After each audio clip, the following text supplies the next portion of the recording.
XFM News on point.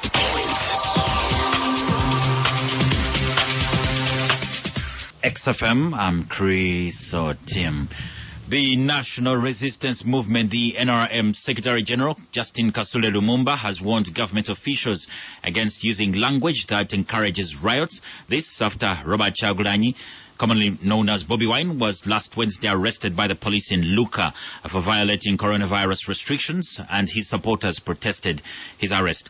While addressing the media at the NRM party headquarters yesterday, Lumumba said that they should use the language that depicts their offices that they hold, and having in mind that it's the responsibility of the government to protect its people and property.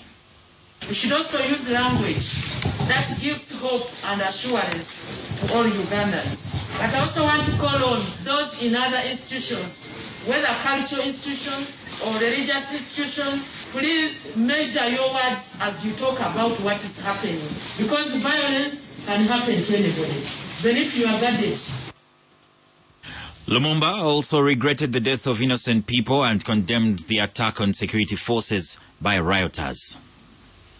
We should all resist and make sure riots don't go on, but we should all avoid violence. Sometimes you think you are hitting somebody who is driving a vehicle because it's carrying a poster of the candidate of NRM, like what happened in town, in the center of town, in the CBD of Kampala, when they hit the person who was driving the vehicle that was carrying the poster of His Excellency Museveni. The intention was to hurt him, but he lost balance and hit the most innocent, the juvenile.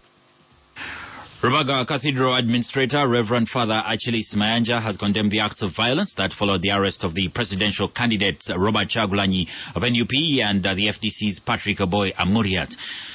Mayanja, while leading prayers for the peaceful 2021 elections at Rubaga Cathedral yesterday, accused the security organs of going beyond their mandate in trying to contain the riots that hit several towns across the country. Towards the end of last week, Father Mayanja urged security organs to uphold the Ugandan constitution and treat all citizens of the country fairly and equally, irrespective of their political affiliations. Innocent people were brutally murdered in cold blood on that day. We continue to call upon the agents to ensure that their actions honor the rights and dignity of all Ugandans, irrespective of their political affiliations. Uganda is a democratic society. We call upon the Electoral Commission, the various security organs, to adhere to the human rights principles as enshrined in the national objectives and practices while being law-abiding and following our national constitution.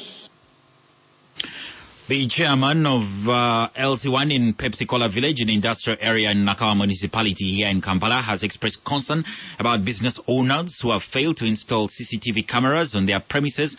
Samuel Ariko says that they have been receiving information that cameras which were installed in some business premises were not functioning and therefore appealed to the communities to check them properly and replace them. He also appealed to the public to continue observing the guidelines which were put in place to fight COVID-19.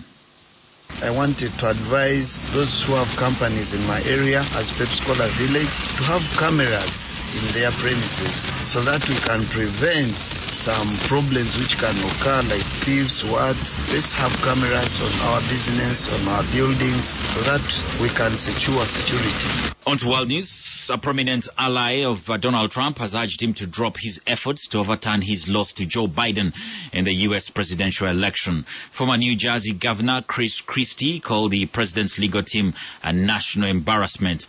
President Trump has refused to concede the election, making unsubstantiated claims of widespread electoral fraud.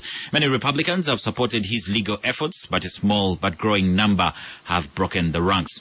On Saturday, Mr. Trump suffered a major blow in Pennsylvania after a judge dismissed a lawsuit from the Trump campaign seeking to invalidate millions of mail-in votes in the battleground state.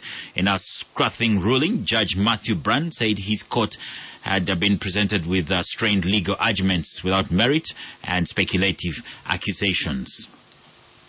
In sports, Liverpool moved level on points with the Premier League leaders Tottenham and thwarted Leicester City's hopes of going top with an outstanding performance and a 3-0 victory at Anfield Last night, Jurgen Klopp's side remained behind Spurs on goal difference, but the manner of the win sounded an ominous warning to those hoping to wrest the title away from the champions. Elsewhere, in other Premier League games played yesterday, Arsenal and Leeds played out to a scoreless draw.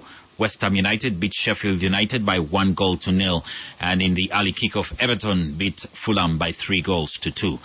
XFM Breakfast News with Chris O'Dean.